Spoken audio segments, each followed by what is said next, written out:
Comment nos croyances et émotions influencent notre corps?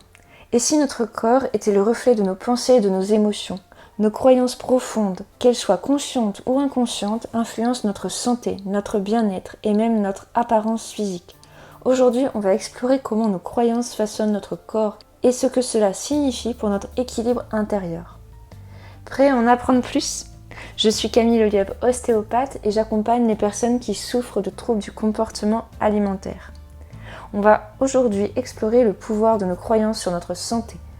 Nos pensées ne sont pas juste des idées abstraites. Elles ont un impact concret sur notre corps.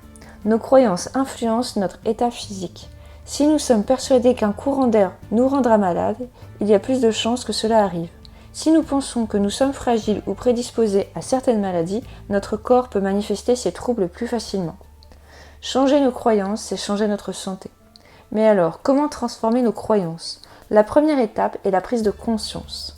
Observer nos pensées et nos réactions face à la maladie peut révéler beaucoup sur nos blocages intérieurs. Le corps est le miroir de nos émotions. Chaque douleur, chaque tension a quelque chose à nous dire. Et si on apprenait à l'écouter? Nous allons prendre l'exemple de l'excès de poids. Qu'est-ce que cela signifie? L'aspect esthétique. Si le poids n'affecte pas la santé, mais devient une obsession, cela peut être un signe de jugement personnel ou de pression sociale. Il est essentiel d'apprendre à s'accepter et à distinguer nos propres désirs de ceux imposés par l'extérieur. L'aspect physique et émotionnel. Un excès de poids réparti de manière irrégulière, par exemple jambes gonflées ou ventre tendu, peut indiquer des blocages énergétiques ou émotionnels.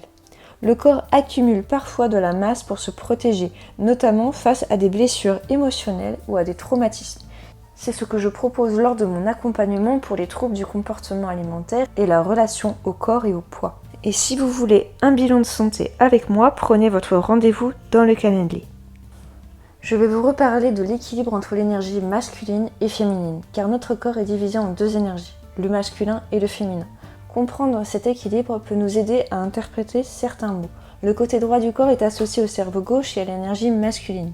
Il symbolise l'action, la logique, la force, la prise de décision. Une douleur ou une tension ici peut indiquer une pression sur soi pour être fort, performant ou autonome. Le côté gauche du corps est relié au cerveau droit et à l'énergie féminine. Il représente l'intuition, la sensibilité, la réceptivité et l'émotion. Une douleur de ce côté peut signaler un manque d'écoute de ses émotions ou un rejet de sa sensibilité. L'idéal est d'harmoniser ces deux énergies. Trop de contrôle ou trop de sensibilité peut créer un déséquilibre qui se manifeste physiquement. Enfin, je vais vous parler de comment reprendre le contrôle de notre bien-être. Il y a différentes étapes pour changer ses croyances et rééquilibrer son énergie. D'abord, observez ses pensées et ses croyances. Quelles sont les phrases que vous répétez inconsciemment sur votre corps et votre santé? Deuxièmement, remettre en question ses croyances. Sont-elles vraies ou sont-elles héritées de la société ou de la famille? 3. Travailler sur l'équilibre émotionnel. Prendre soin de soi, s'écouter et s'harmoniser. S'écouter et harmoniser son énergie féminine et masculine. 4. Écouter son corps sans jugement. Chaque douleur ou déséquilibre est un message et non une fatalité. Notre corps est un allié, un messager qui nous guide vers plus d'équilibre et un bien-être. Plus on apprend à écouter ces signaux, plus on retrouve notre véritable harmonie.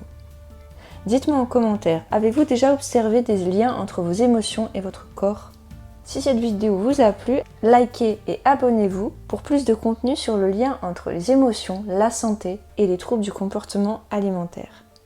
Et n'oubliez pas de prendre votre rendez-vous dans le Calendly qui se trouve dans le lien de la description. Je pourrai vous aider à décoder les blocages de votre corps. Je vous remercie et à bientôt.